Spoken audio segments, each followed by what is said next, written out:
Back here on Reasonably Hyped, episode 3. This is Carlos Macias, and I have Dale Blas again. Thank you for joining me again, sir. Hey there. And we're having a little test run, so I'm not exactly sure how this show goes forward. I'm thinking like if something blows up, we should talk about it. But I know, look, my time is limited, your time is limited. I understand that, so I don't know if we can react like that instant and have something up, but possibly if we can kind of figure out a schedule or whatever it is. But for now, if you guys haven't noticed, we kind of did record it over one session and we just kind of split it up.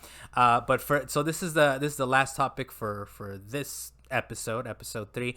And I did want to hit you up about something, Dave. I think we're a little more comfortable 3 episodes in, 3 days later. I've seen you bring up some slander to Ratchet and Clank Rift Apart a couple times. I think it was and actually, you know what, that's sort of the genesis of this Reasonably Hyped, because I was like, this guy's over here spitting fire on the internet talking about let me lower the score. Why? I'm just telling you my thought process, right? I'm like, wait, why? This game is amazing. I don't understand. So that was a few days ago, and then today, or I don't know, you posted something else about it, maybe, possibly, or maybe I'm wrong, but okay, make your case, please. Oh, no, I think I saw your video. Check out your YouTube video. What's the YouTube video so they know to find you? Does it? My YouTube page is youtube.com/Narfield with GNARF.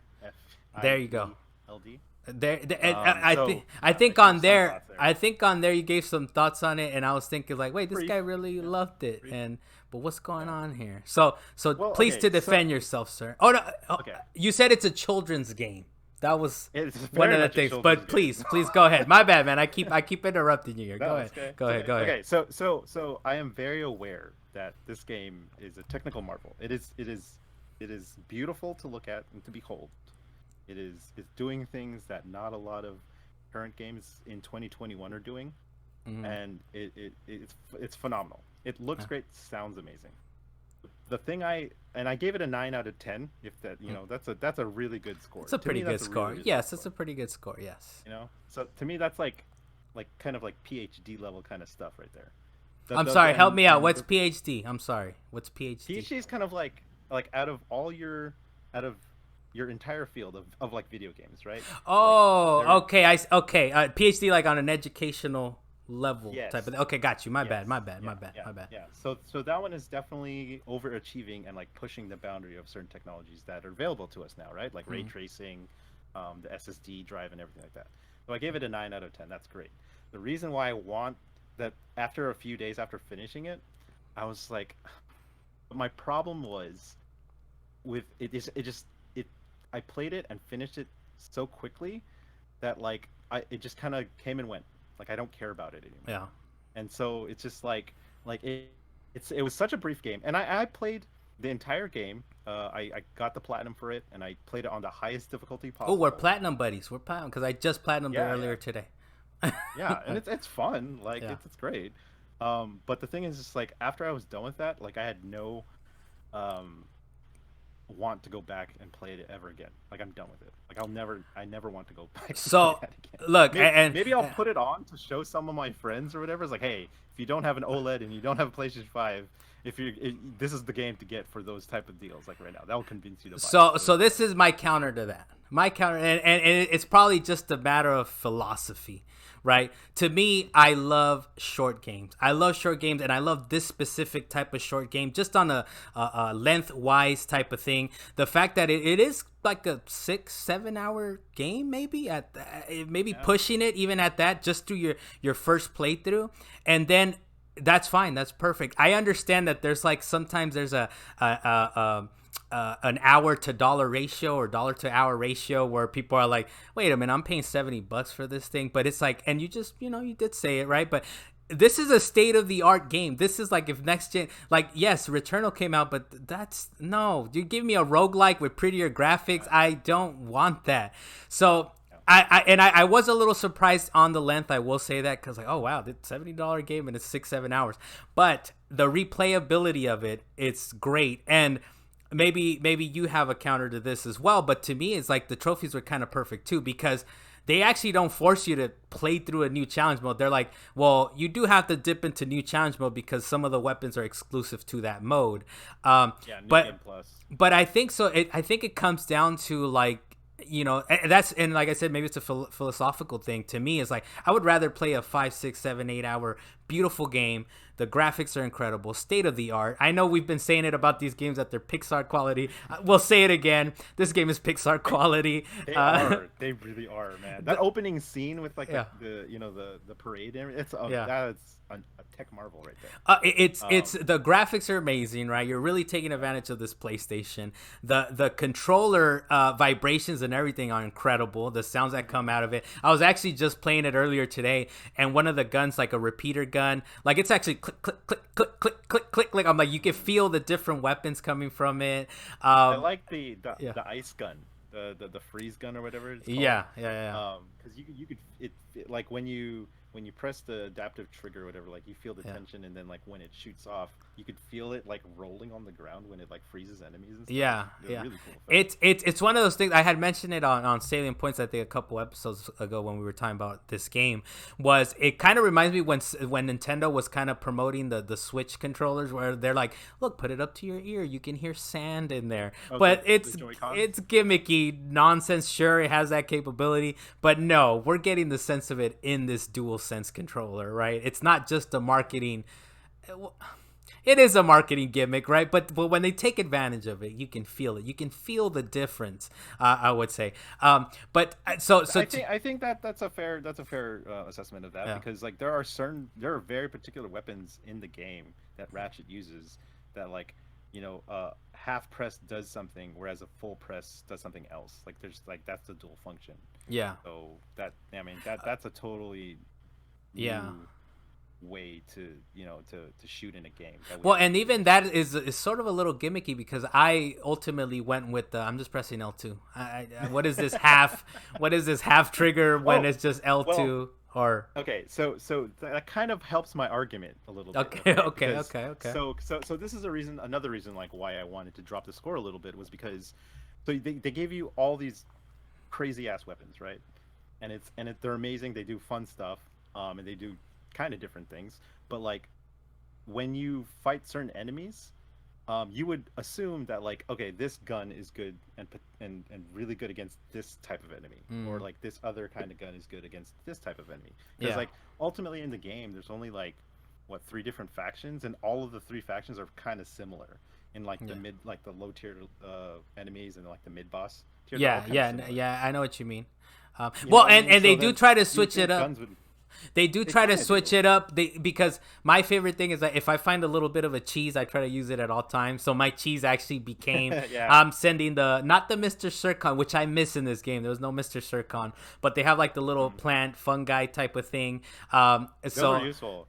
So the fungi, I would always throw that guy out, and I would always throw out the little robots that go around. But if you have flying enemies, they're not really that effective. The fungi will shoot at them, but it's not that effective. So it will kind of force you in that direction.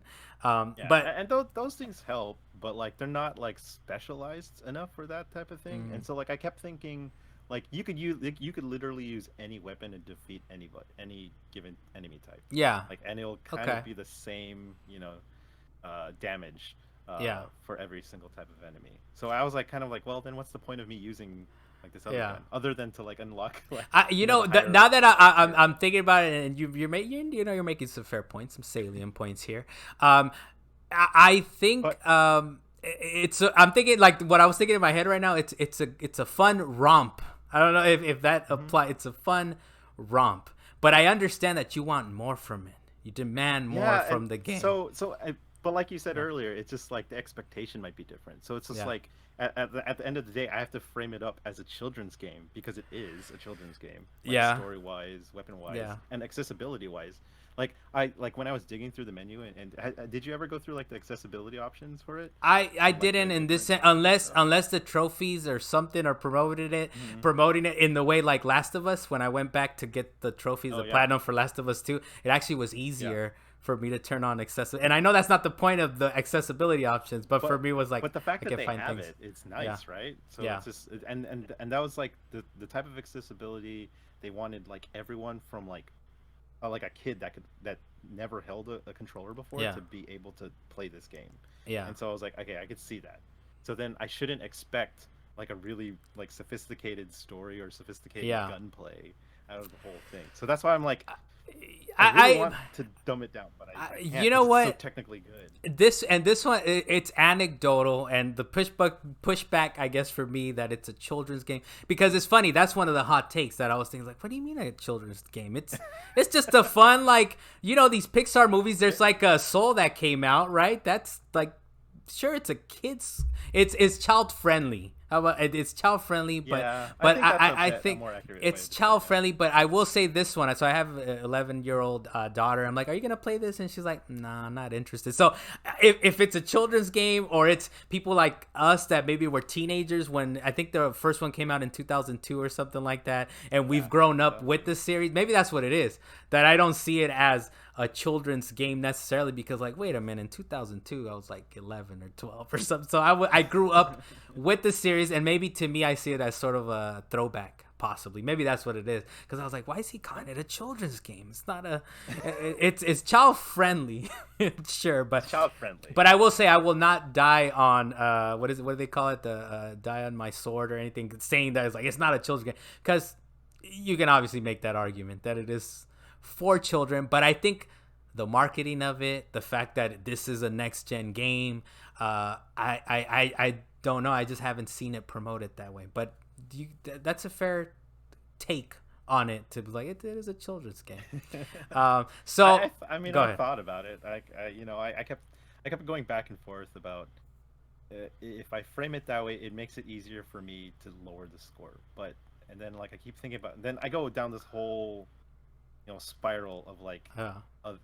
trying to compare it to other games, which isn't fair at the same time. Like I'll compare it to my time, like lengthwise and oh, that was another thing, price wise. So like you're paying Yeah. $70 for this game, right? And so since it's such a like a brief game, I was like, oh man, like I wish there was like something else to it. Like I wish they had like a multiplayer.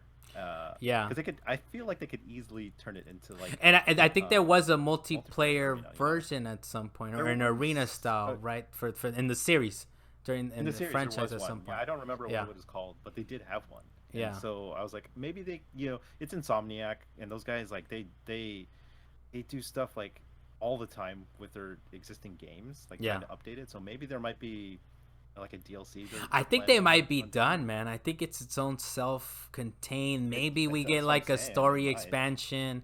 Yeah. But I mean, I still see them as top of the game, definitely a next gen experience. And I think as far as a dollar, if it's to some people it is a big deal, right? Like that dollar to playtime ratio, and they don't like trophies, so to them they just want to play through the story, right? For me, I think I get the value from that game, extended value from it, because I'm like, oh, I'm gonna dip into these different trophies and kind of see more of it.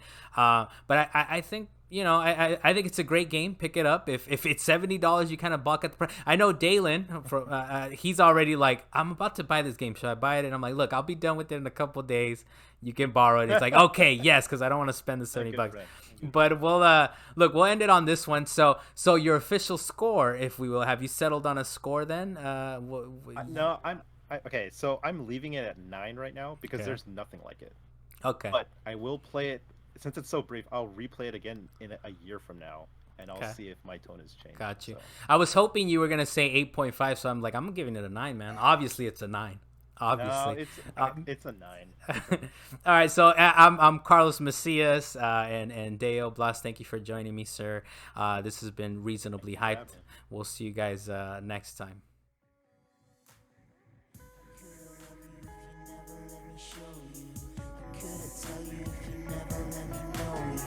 Sometimes all our paths get crossed, and that's when we get lost.